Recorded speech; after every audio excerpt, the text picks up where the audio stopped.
किल्ले रायगडावर छत्रपती शिवाजी महाराजांच्या 353व्या शिवराज्याभिषेक सोहळ्याचा ऐतिहासिक आणि दिमाखदार सोहळा आज संपन्न झाला।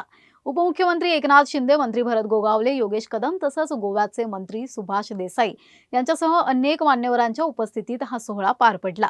शंखनाद, ब्रह्मवृंदांचे मंत्रोच्चार आणि शिवप्रेमींच्या जयघोषाने रायगड किल्ला दुमदुमून गेला। शिवभक्तीने भारावलेल्या वातावरणात हा नयनरम्य सोहळा अनुभवण्यासाठी राज्याच्या कानाकोपऱ्यातून हजारो शिवभक्तांनी रायगडावर हजेरी लावत शिवरायांना अभिवादन केलं। खरं तर आज सर्व रायगडकरांना अपेक्षा होती की रायगडचा पालकमंत्री रायगडवरून घोषित होईल। आज छत्रपती शिवाजी महाराजांचा आज राज्याभिषेक दिन आहे। तिथीप्रमाणे आज तो उत्साह बघा तुम्ही शिवभक्तांमध्ये, मावळ्यांमध्ये, आणि म्हणून आम्ही देखील शिवाजी महाराजांचे मावळे म्हणूनच आलेलो आहे। भरत गोगावले पण मावळे म्हणूनच आलेत आणि त्यामुळे रायगडावरच्या शिवराज्याभिषेक दिनासाठी आम्ही आलेलो आहे।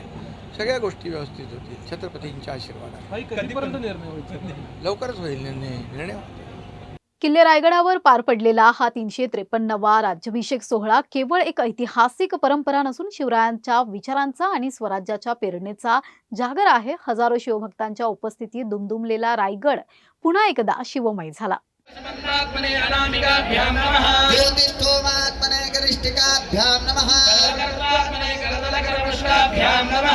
अग्निहोत्रात्मने हृदयाय नमः।